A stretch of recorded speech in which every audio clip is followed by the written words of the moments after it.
We all know Zoro as one of the first members to join the Straw Hats, more notably throughout the One Piece community as one-third of the Monster Trio, along with Luffy and Sanji.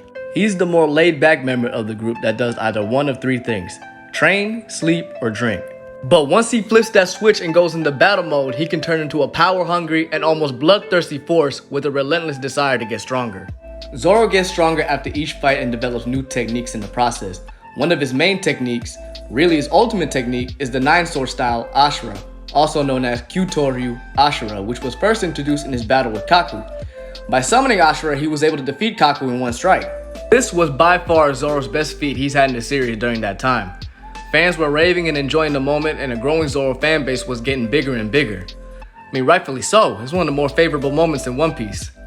But after seeing Zoro unleash such a powerful attack like that, it certainly left more questions than answers. How was he able to summon it on a whim? How did he learn to use it or master it? When did he learn it? Where did he learn it? Did he know he had this power to begin with? In this short video, I'm going to explain where I think this technique or power originated from. Now, if you're a close follower of One Piece, you've noticed that Oda has made many references towards Buddhism during the entirety of the series. In this case, we have Asura, which is known as the demigod or anti-god in Buddhism. Buddhist cosmology points out that there are 6 realms of rebirth, one of them being the demigod realm Asura. Asura is the 3rd realm of the 6 and is notable for their anger and sometimes supernatural powers. And if you notice, the majority of Zoro's attacks are named after Buddhist references. Santoryuogi Rokudo no Tsuji, which means the crossroads of the 6 paths, referring to the 6 realms of Buddhism. Enbima Yonezu Onigiri, which means charmed demon, sleepless night. You have the 36, 72, 108, 360, and the 1080 Poundho, also known as Pondaho, where Pondo is a Buddhist term that means worldly desire with evil thoughts. Then you also have Santoryuogi Ichidai Sanzen Daisen Sekai, also known as 3-sword style secret technique billion-fold world trichiliocosm. With this particular move, right before Zoro was getting ready to cut up that Iron Man Igor built ass, Walgreen ass action figure, like bro, I don't understand why Oda gotta draw him like that. Bro look like a Decepticon model you buy off a Wish. That's the type of shit Wish would do to you. Trust me, I'm speaking from experience. But anyway, right before Zoro was about to cut up that poorly drawn Gundam character, he was saying a phrase, and when I was watching this, at first, it almost looked like he was saying a prayer. But the phrase he was saying was, "The 9 mountains and the 8 seas constitute the world."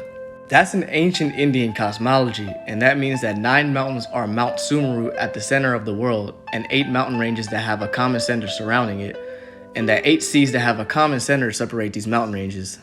I also think it's worth noting, right? I personally think, right, in my most humble opinion, that it would be cool putting this in One Piece terms.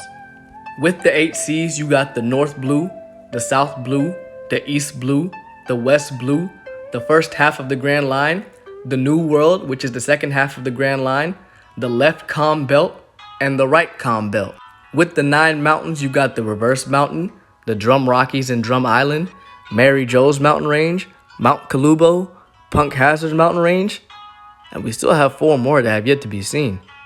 So you could make the argument that this move is still incomplete. I can go on and on all day about the references and the meanings and the moves and all that, but I'm pretty sure you get the idea of Zoro's strong connections to the path of Asura. I mean, we can go as far back as in the beginning of the show when he was first introduced. Alvida and Kobe were talking about him like he was some demon, and then you can see the demonic silhouette in his eyes and whatnot, like he was born as some type of rampaging, killing machine.